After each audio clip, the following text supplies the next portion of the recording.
You are not the job you do.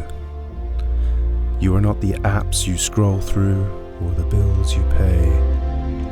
You are not what others ask of you. Breathe deeply.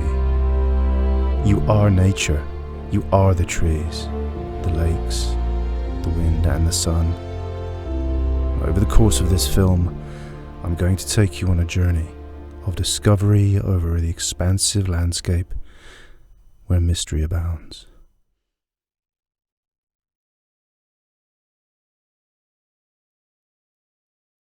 Sorry, I'll try that again because I'm a bit dehydrated. I've run out of water, so I'm going to try and see if I can find a house towards Merton Village, and get my bottle refilled, because I'm starting to feel the effects a little bit, because I kind of really ran out yesterday.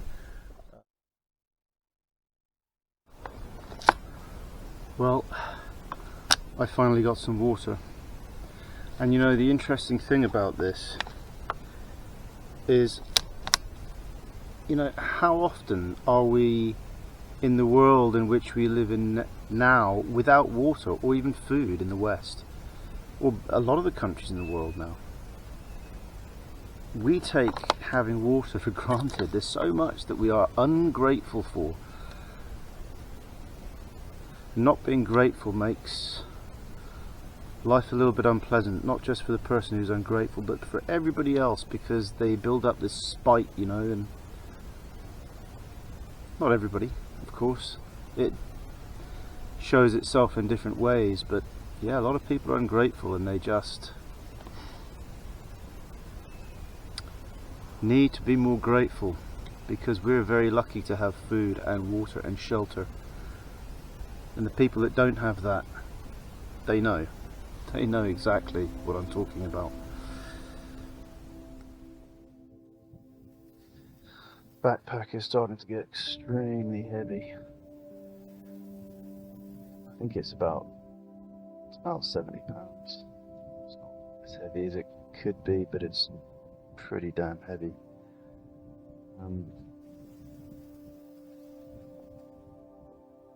Yeah, it's like it's like some sort of punishment every time you put it back on your back after a rest. But it's good. It's hardship, you know. You need hardship in life to know what the good stuff is, I suppose. This is what this is all about. It's a challenge. It's supposed to be a challenge. It's supposed to be something that gives you time to think and reconsider things. It's definitely doing that. But you know. So here we are in North Pickenham. The settlement was originally settled in 5th century AD by the Saxons, and it's named after a guy called Picker. So Picker and Ham being village, Pickenham. And there are some interesting things to see here. For example, Houghton on Hill is just nearby, and that place was abandoned. All the remains is the church. It has a real strange feel to it. So that's what we're going to do, and we're here with some friends of ours. They're going to say hi. Hi, friends.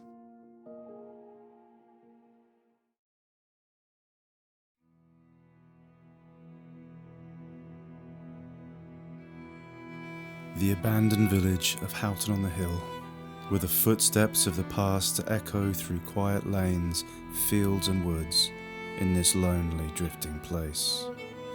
Old dreams of lives once lived in harmony with the land. There is a sense of presence here, as if those that should be long gone remain, watching, waiting. A sense of sadness perhaps, but also a sense of peace. Evidence of a nearby Roman temple suggests this has been a place of worship and habitation for thousands of years. Water springs from the foot of the hill and flows into the river valley, symbolizing renewal and rebirth. The church was bombed, abandoned, and thought lost.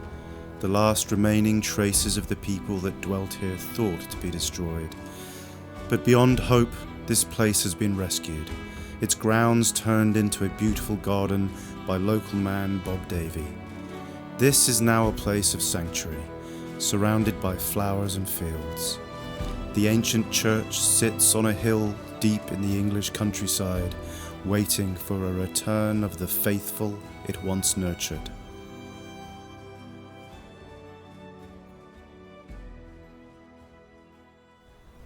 So, I slept in South Pickenham last night, and it's a really strange wood.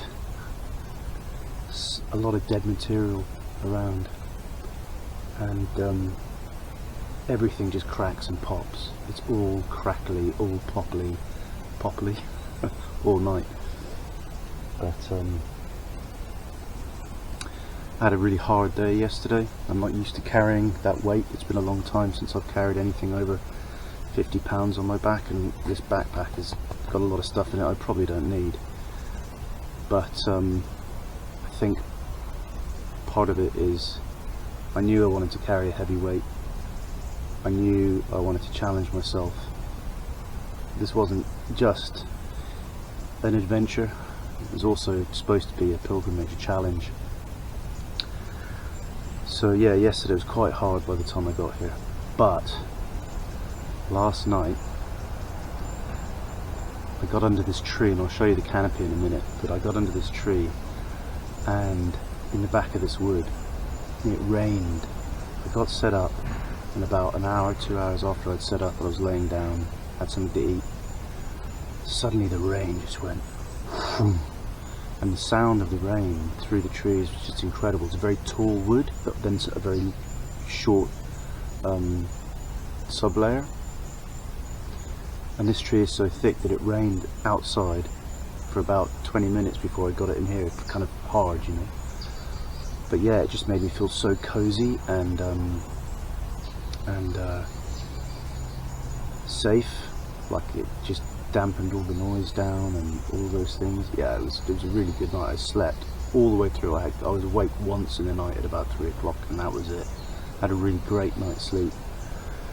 So yeah, so now I'm off to Castleacre, and we'll see how we get on going there today. Everything aches. so I'm not used to this. So we'll see.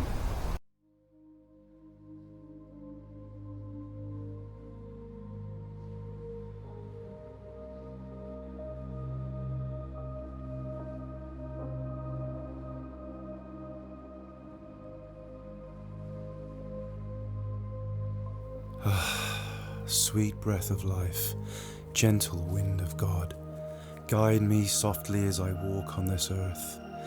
Fill my eyes with the wondrous beauty of life. Let them sparkle and shine with joyful glee. Let my wings take flight, and let happiness find a quiet place within me. Let me know life's most precious treasures, a child at play, sunshine upon my face, laughter, a kind word, a loving embrace, memories of a happy past, deep faith. Fill my cup with love, and let happiness find a quiet place within me. Let me be peaceful and full of grace, a warm and soothing lotion. Save me from common discontent. Keep me on my path, loving bent, God sent, and let happiness find a quiet place within me. So I've just taken my backpack off, and I tell you what, I feel like I'm going to float off into the air. So I've come all the way from, through South Pickenham and North Pickenham, and then, up these hills. Now they say there's no hills in Norfolk. I can assure you there are hills.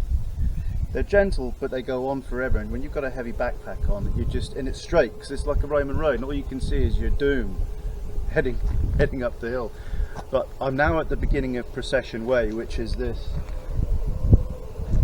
long Roman road behind me, and at the end of it is a McDonald's. I don't normally have McDonald's, but today I'm out of water again, I'm tired and I'm hungry, and I cannot wait to get to the end of this. So we'll see what happens.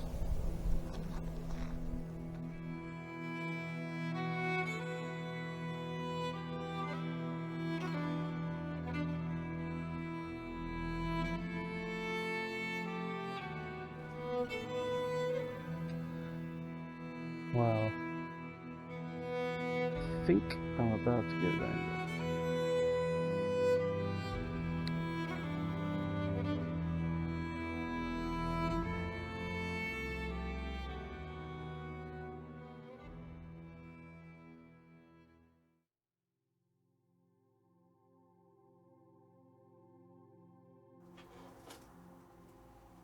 Nestled below the ancient village of Castleacre is the Nar Valley.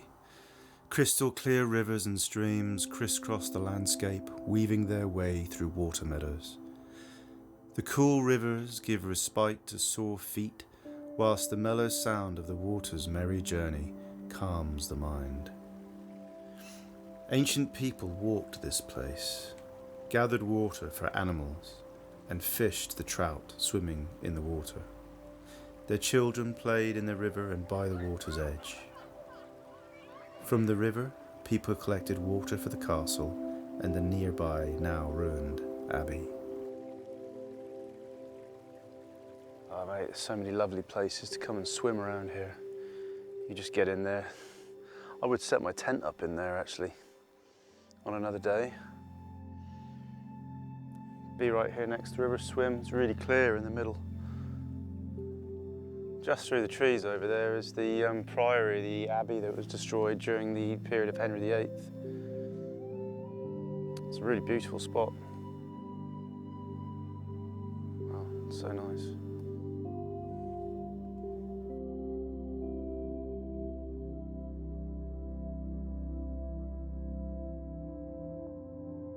The abbey, which was home to around 30 monks whilst in use, was dissolved under King Henry VIII during the Reformation. Now the bones of the once majestic abbey remain standing on the hillside, a reminder of a time long past.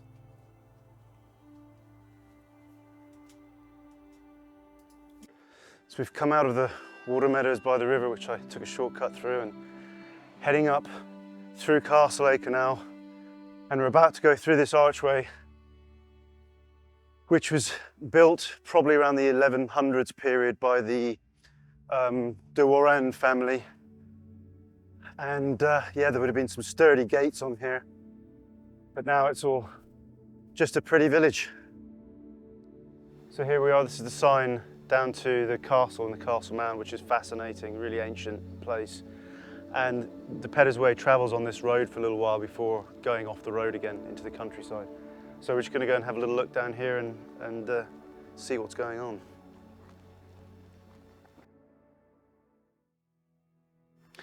So here we are at Castleacre. It's first settled by William de Warenne in 1066 after the Norman invasion. And then over the next sort of 150 years, up to about 1200, they built the castle walls and then added like towers and all sorts of interesting things like that. And now it's just this beautiful place for a lot of people to come and visit. And as you walk around a lot of these paths in this area, the smell of wild mint and other herbs and plants is just incredible. It's just fresh and green and beautiful. Even on a day now that's become slightly cloudy, it's just a really great place to be. And it's so interesting because as you walk around and you place your hand on a stone here or there from the wall, that sense of age starts to really come out to you. And you know, you can almost hear the braying of the sheep and the bellowing of the cattle in the yard down here, and the buzz of people as they went around their business.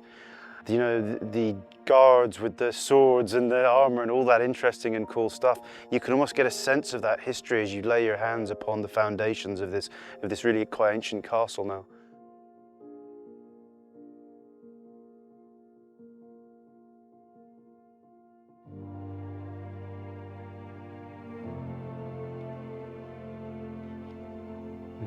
There's a nice breeze.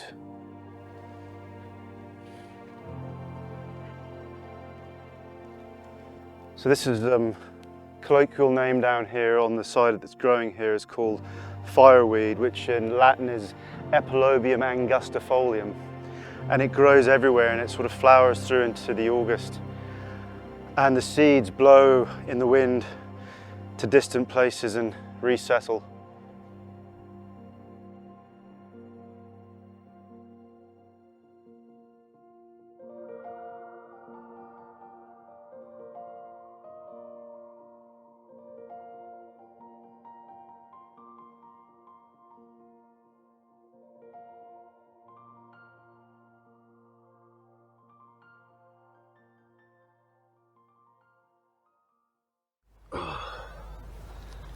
So I've just, as I say, I've just stopped. Got that from Castleacre. Castleacre is a great midway point. So many of the pubs have closed along the way, so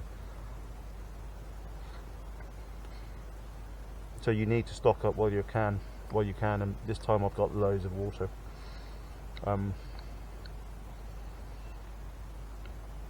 Yeah, it was really needed. I wasn't going to have my last morning without real nice coffee or tea and things. So yeah, so I got some German salami, some rolls, Dr. Pepper, sugar, and I got this strange but very nice roasted aubergine pate. It was excellent, to be fair. It is excellent, because you obviously don't want to bring butter because it will melt when it's warm like this. So having something that you can put on instead, and it's spicy and really good. So that's from the Budgeons in Castleacre. So thanks to Rash for the suggestion of that. Guy who apparently goes out to Canada with family out there. Nice, really nice guy. Recommended this. So, and it's working a treat. It is working a treat. So I've got, I don't know if you can see, but I've got that long stretch. Hold on. Let me just adjust you there. So you can see I've got that long stretch all the way down, all the way to Anmer now.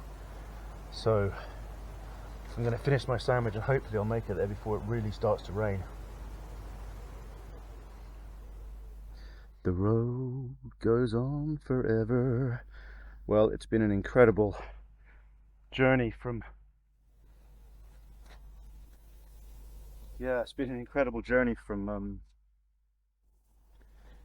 Castleacre up many hills that Norfolk apparently doesn't have. Up many hills that Norfolk apparently doesn't have. All the way up past Great Massingham, all the way up past Hartley. I thought I was going to do about 8.7 miles today, but actually I'm probably going to be doing about 12. The weather is coming in, and it's gone from a really nice sort of sunny day to a kind of overcast one, and I probably got about 2 hours before, maybe 2-3 hours before the heavens open up and I get absolutely soaked. That's fine. I've got rain gear and stuff, but it may end up being quite good because I'll get there just as it starts to rain, which means camping is going to be a lot more fun, let's say. I won't have to worry about people, walking up on me and going, "Oh, hello, are you setting a tent up?" Then none of that will happen, hopefully. So I'm now stopped having a snack on the side of the road.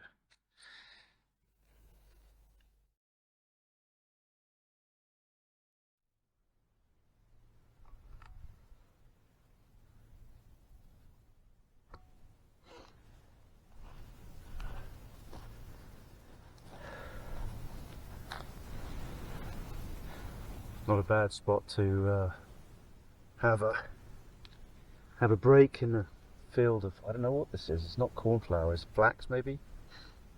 It's beautiful though. Just a huge blue field behind me, full of butterflies and bees. Yeah, today seems a little bit easier, even though I'm making more.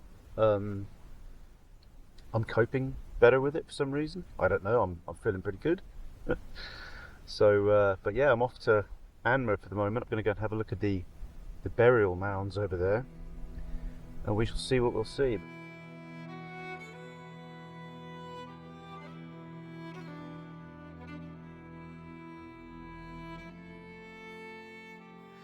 We're just coming through Harpley Common at the moment, and we've got these barrows everywhere, and ancient Bronze Age they say, but some of these are, I think, much older than that, and other people think they're much older than that as well, from different times. But behind this particular barrow is this beautiful woodland. It's well managed. Inside you've got these big trees with, you know, lots of space in between them.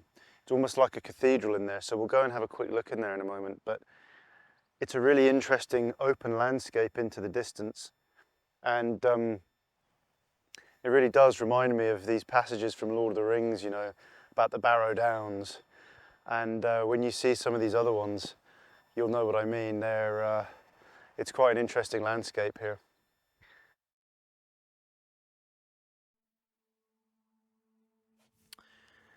Yeah, so I'm just through here into Anmer, and there's quite a few burial mounds stretched out over this area here. It was rumoured to be a site of an ancient battle a couple of thousand years ago or more, but they're not 100% sure when these mounds actually originated. So some people think it was 2,000 years ago odd when Boudica or Boadicea, however you want to say it, fought the Romans, and these tribes here were fighting the Romans, and these are the results of this battle that happened in this area, and some of the chiefs and the kings were buried here. Others believe that these mounds go way before then, and that actually these are the burial mounds of ancient kings and chiefs going way back. There's definitely an interesting feeling when you get here, and you have to remember that you are visiting the site of somebody's grave, and somebody who is obviously very important. And so I'd like to kind of acknowledge that fact mentally when I come to these sort of places. It's that span of time of millennia, and you start to think, what did this person's sacrifice really mean back then? They obviously were fighting for something they really believed in, and yet here they are, and what purpose did they really fulfill? Well, I don't know. Then you start to think about things in terms of what is their knock-on effect, their trials and tribulations. Do they actually echo through eternity? And actually, I do believe that is the case. Something that they did here had a knock-on effect that means the world is the way it is today. Their sacrifice was not worthless. It had an effect. It meant something. And I think all our lives are worthwhile, even if there are times in our lives when perhaps we think they're not worthwhile. But everything that we do, everywhere you go, the job that you do, even if it's not the rocket scientist job or what have you, everything that we do is important. And so I like to think about the span of history when I come to somewhere like this.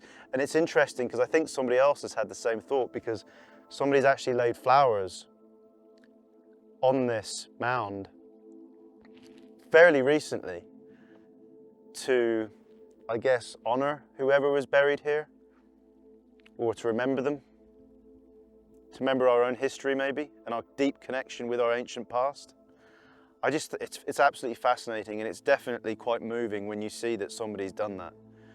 It's not the first time I've seen it at a place like this as well, so there are people out there with a very different way of thinking to most of us in the modern world, and I really like that idea. It's very calming and peaceful here.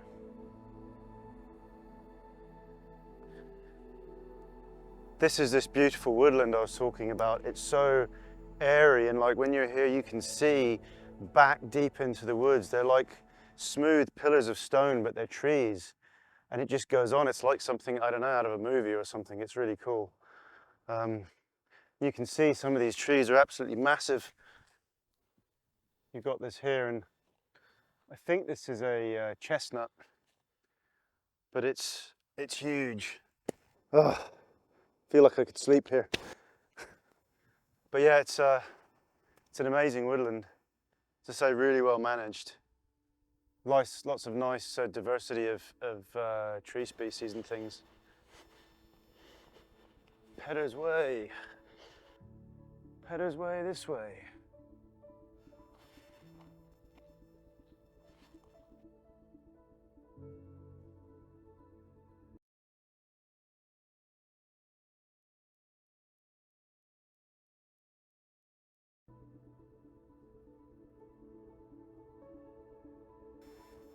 So here we have the hawthorn berry, and they're a great source of food for birds in the wintertime, which is why if you have these in a hedgerow, you shouldn't cut your hedges until the birds are finished with the berries in the wintertime. They're also a great source of food for people. If you process them correctly, you can get some nutrients and vitamins out of these, in the same way you can with acorns if you process them and get the tannins out. So they're one to look out for. So this is Harpley Common here, and it's the north bit of Harpley Common. It's full of shrubs and grassland, so you've got the hawthorn, you've got very young oaks and other trees in amongst this grass, and it's a really interesting habitat. They are letting it wild itself naturally, so they're not taking out shrubs and things to keep the common open. They're allowing it to close up. There's bramble patches developing and so on. Eventually what you'll get is bigger trees come in and crowd out all the bramble and the things growing underneath, and it'll become a woodland again. So it's like the edge of a woodland or a new woodland starting. But it's a great place if you're caught short to stick a tent up. You just have to watch out and find a place that doesn't have very young bramble shoots coming out of the ground.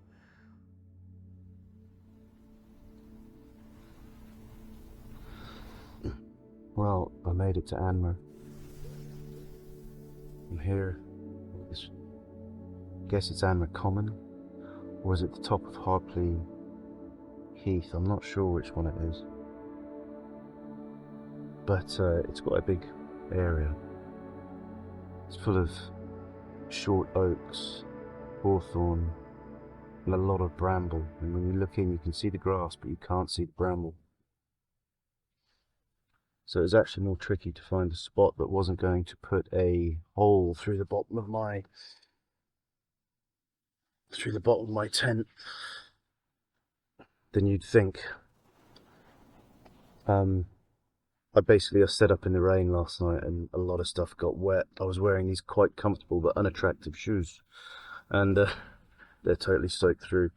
My hiking boots that I've got actually give me blisters, and the shoes that are just cheap don't, so there you go. But this works really well. When you stand back and look, you can't see it, even though there's a lot of brown grass here.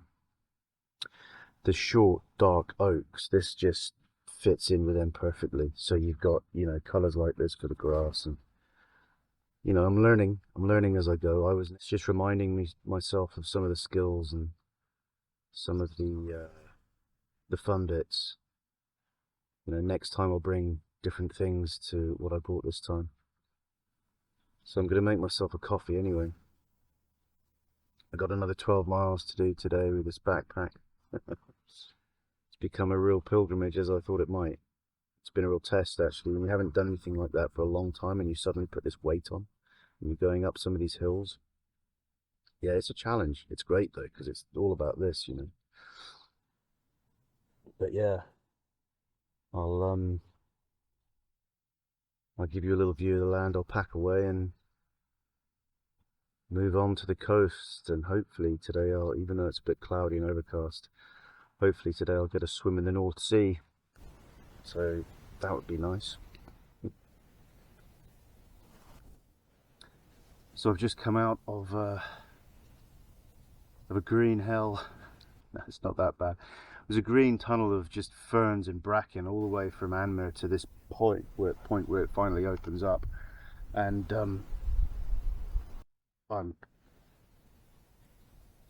baking.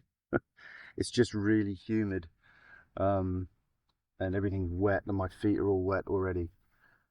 But yeah, last night was not too bad. Although something I forgot to mention in earlier on was that is probably the worst ground I've slept on so far. All the rest of the trip has been under the forest canopy. It's all the leaf mulch and the smell of mycelium working its way through the leaves on the forest floor and the dead branches and things, and it's really nice. But last night out on that common there, that ground was hard and lumpy. Yeah, it's interesting, you know, this trip has made me think a bit about carrying burdens. The fact that, you know, the first couple of days I didn't carry enough food or water,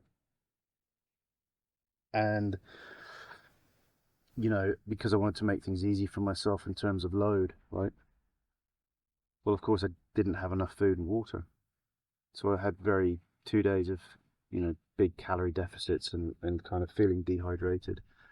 So when I got to Castleacre, I really got a lot of stuff. I got loads of water more than anything else and some food. And of course my backpack is a lot heavier. It made some of those hills on the way up, because there are quite a few reasonably steep hills coming from Castleacre up through past Massingham and so on. Great Massingham. So obviously I noticed the burden.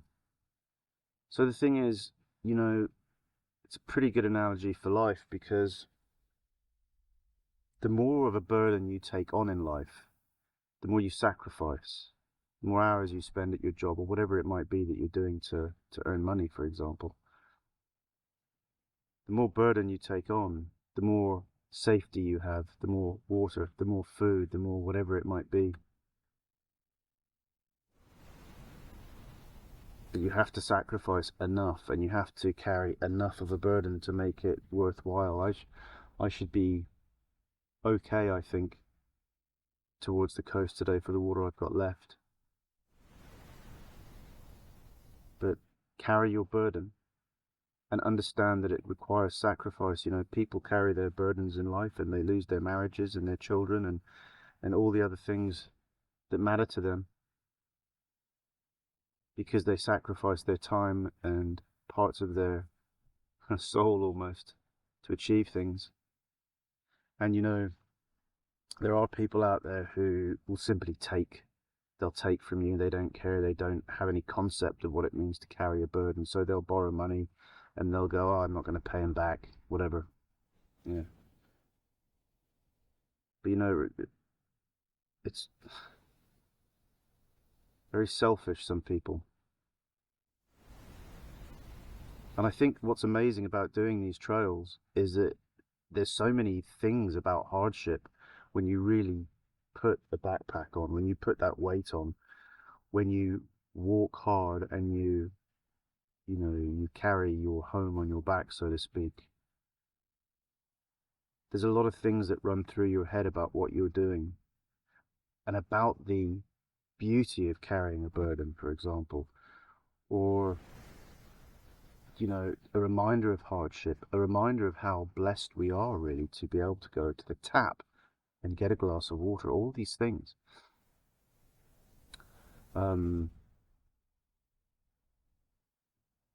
Yeah, this is an experience that everybody should have if they're physically capable of it. I'm not sure I am physically capable, but I am doing it anyway. I've got some severe blisters on my feet. I haven't done this kind of thing for a long time. Got some severe blisters, everything hurts. I'm limping on one leg because my muscle's tight as anything. So yeah, it's an experience. But the other thing is, just thought I'm getting these, what are they? Keto and fasting. They're basically electrolytes. Because as long as you can get enough water, if you can't get enough food, if you can get your electrolytes in, that's the main thing. So yeah, that's what I'm doing. But anyway, I'm off up the road now after a little bit of philosophizing. And I'll see how we get on. Oh. Well, I've just come from the other side of the valley. I just did a sweep with the camera. You can't tell, but that is a huge hill. So you're basically going from Fring to Ringstead at this point. And yeah, it's a hell of a hill. But you see, what I've done to try and help me is, first of all, don't stop. If you get a big hill like that, do not stop, because you lose momentum. That's my personal opinion on it. Secondly, sing a song. There's a field potatoes on one side, and I think that's flax on the other side of the hedge there, I'm not sure. So I sung a strange song about potatoes. I won't sing it for you now, but maybe it'll be in like an edition. I'll make a recording of it. But it was something along the lines of potato power.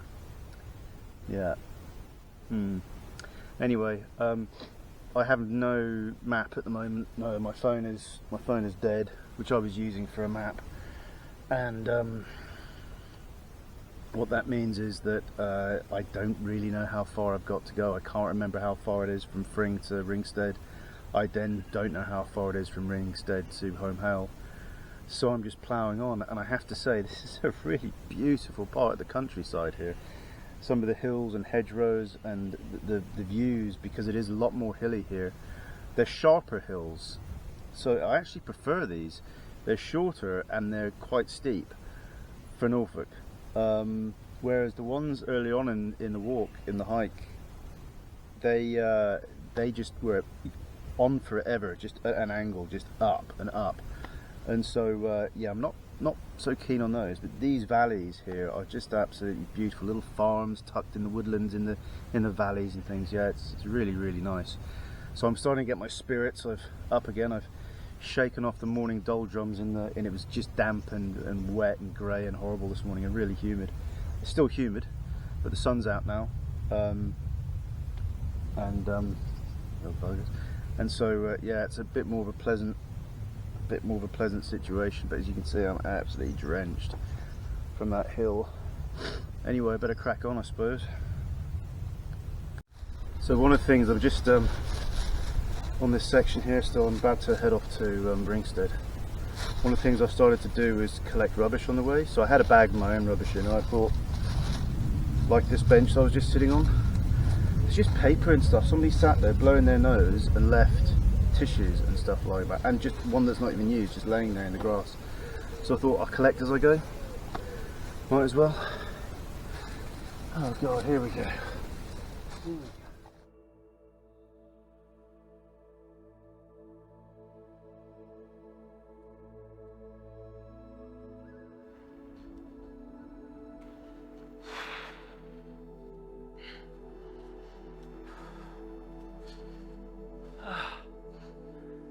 So here we are, hole next to sea.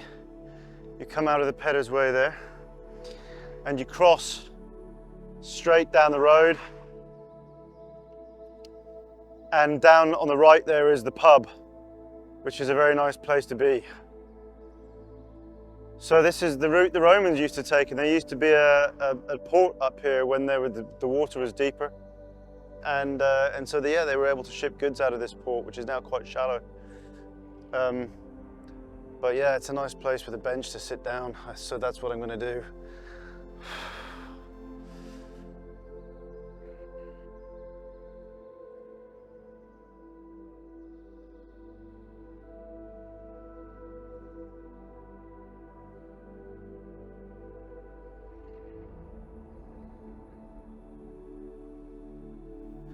So it's been tough, but it's been an absolute liberation for the mind. It's made me look at the world a bit differently. The hardship that I put myself through, I haven't done that to myself for quite a long time. I've met some interesting people, seen things that even I was not aware of, and I thought I knew this trail from visiting various places. And I've had a great time, but it takes a big toll on the body. I guess the more you do it, the better it'll get. You'll get tough. But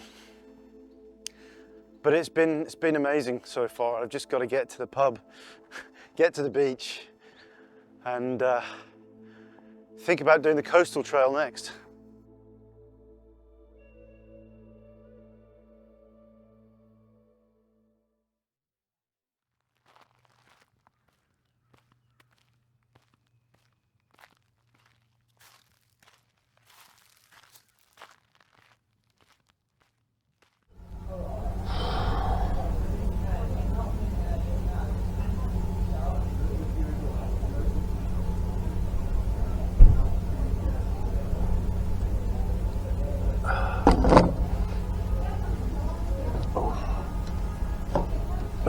Those last couple of miles are a killer. I can't believe I made it. Just there seemed a point where I was like, oh my god, how am I going to do this? That pack was so heavy. But here I am, done it. Enjoying a pint.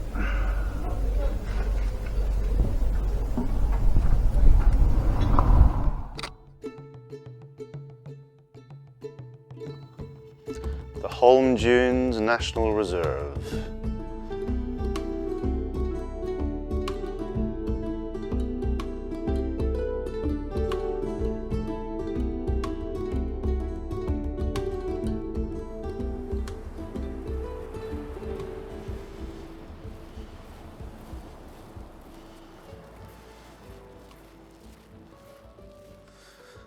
So here we have these orange berries, and as you walk through these bushes, which is the coast on the other side, they're very spiny. The smell is like fruit, it's like papaya, I can't explain it. I see these berries and I just want to eat them. I actually don't know what these are. I haven't looked them up. So if somebody wants to tell me what they are, that'd be great. They're spiny, they're on the beach, and these yellow berries smell like tropical fruit. And as you walk through this, it smells like you're going through the, I don't know, the jungle where they grow, or the Tesco's fruit and veg aisle. But anyway, here we are, the last bit, so yeah.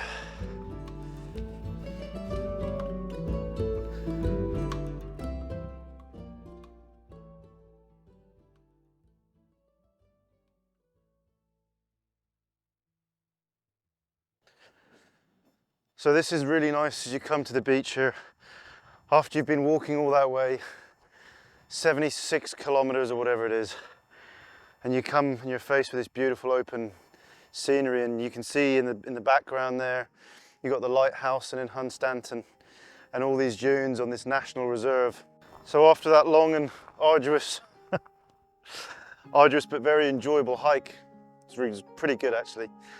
After that, my next mission is to do the coastal path, which will start from here. I'll camp somewhere, and then I'll carry on down the coastal path to Sheringham and to beyond where the path stops. And I think that's going to be a pretty interesting adventure. More chance of getting a pub and a shop along the way, so it'll be a little bit easier. And of course, the right time of year, a swim. And of course, the right time of year is winter, because of course that's when you swim in the North Sea. So it's the most refreshing. Wow.